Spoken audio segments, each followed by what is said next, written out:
Dorset converted to Christianity in order to remain in the UK. Of course they did. Joining us in the studio now is no stranger to this programme, Pastor Dwayne Lopez. Pastor Dwayne, now we talked to you before when you were harassed, putting it mildly, by the police because you were preaching in the street near your church in London. You obviously, you go out there, part of your outreach is to embrace, you want to convert people. Yeah, so should you be welcoming the fact 40 asylum seekers on this barge apparently saw the light? Yeah. So let's be clear with this issue that we're speaking about, because there's a difference between real conversion and there's a difference between false conversion. And obviously, when we see real conversion, people really giving their life to Jesus, really changing, really coming to salvation, we applaud that. But what we are seeing clearly, as the evidence points, is a lot of false conversion, where they're using Christianity as a loophole to stay in the country. And I believe that the church should stand against lies and deception. How could you possibly tell, though, Dwayne, playing devil's advocate, how could you know if these people have or have not decided to turn to Christianity? Well, simple, but we can do a little conversion test. So we have to ask questions. So we have to find out, what were they like before meeting Jesus Christ? How did they actually meet with Jesus Christ? How have their life changed after meeting Jesus Christ? And they have to denounce the lifestyle they were living before and live the lifestyle of Christianity. So Jesus says, you know them by their fruit. So there has to be some fruit inspection before we can just say, yeah, they're a Christian.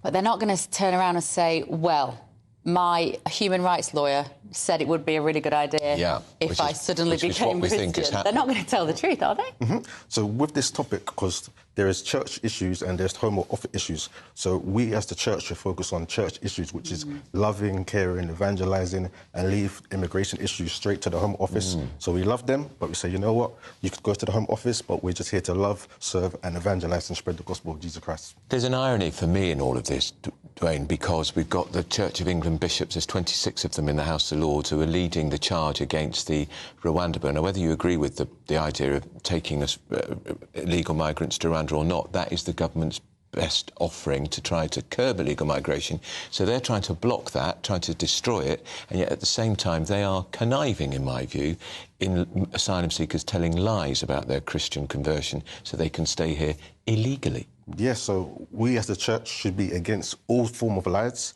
and all form of deception, and we should be preaching truth, Jesus Christ, and that should be our focus, that should be our attention. Our mission is literally the Great Commission, and if we are feeding lies and allowing this to happen, then what's going to happen is that there's going to be more issues. Your church, remind us where your church is and what it's called. So Potter's House, Uxbridge, in Uxbridge, UB8 3QY, so we meet on Sundays and Wednesdays.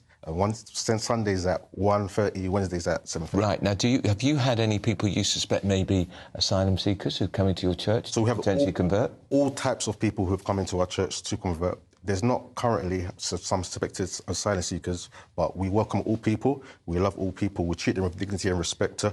But we're not going to allow a facility of people coming to our church just to stay in the country. We'll just say this. What would you do if you had a couple who you think are asylum seekers and they say, Pastor, I want to convert? How long would it take them to do that? Yes, so we welcome everyone who wants to convert and give their life to Jesus Christ. And if they want to do that, that's fine. And that will be our focus, and there has to be a process of discipleship that needs to take place. But regarding any home office issues, we say you have to go to the home office. Where do you think Christianity is at the moment in this country? Is it experiencing a little rise in popularity, or we hear often that churches struggle to get people through the door? I believe that this is a Christian country and we need to preserve our Christian heritage, because if we do not preserve a Christian heritage, then what's going to happen is that other beliefs, other religions, other systems are going to take over, and as a result, we can see this being taking place. So what we need to do is come back to the Bible, come back to Christianity and preserve it. Otherwise, we're going to see a decrease like we see now. Is part of the problem in the schools? There's not enough emphasis on Christianity in schools, the importance of it. I went to a Catholic school, so I grew up with it, and I'm still happy to call myself a practicing Catholic, but perhaps the schools now aren't giving enough attention to Christianity. Absolutely, and that's the issue. We need to preserve our Christian heritage by bringing it back to the schools, discipleship, focusing on Jesus Christ, the love, the Bible, and making it clear that we are a Christian country. It should be celebrated, it should be applauded, songs, and support the next generation, because if they are not supported and told that we're a Christian country and we're not preserving our heritage, then what's going to happen? is the future's not going to be bright. And when you're out in the street spreading the word, I see sometimes people abusing people like you from your church and mocking you. Does that trouble you? Do you just carry on? Well, we just carry on because that is part of the process. There's going to be people that mock, and there's going to be people that embrace. So we just love people, we serve people, and we just focus on the ones that really want Christ, and we don't allow that to distract us. Is it a challenge to get younger people through your door? Yeah, it's always a challenge to get anyone through the doors because everyone's got different belief systems and going through different things.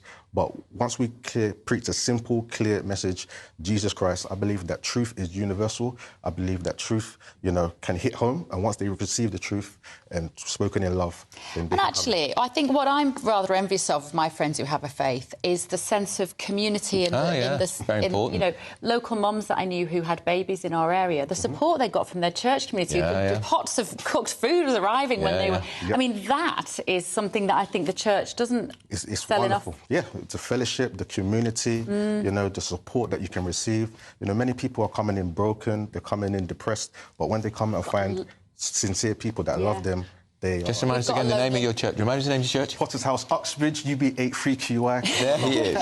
He's very good at that plug.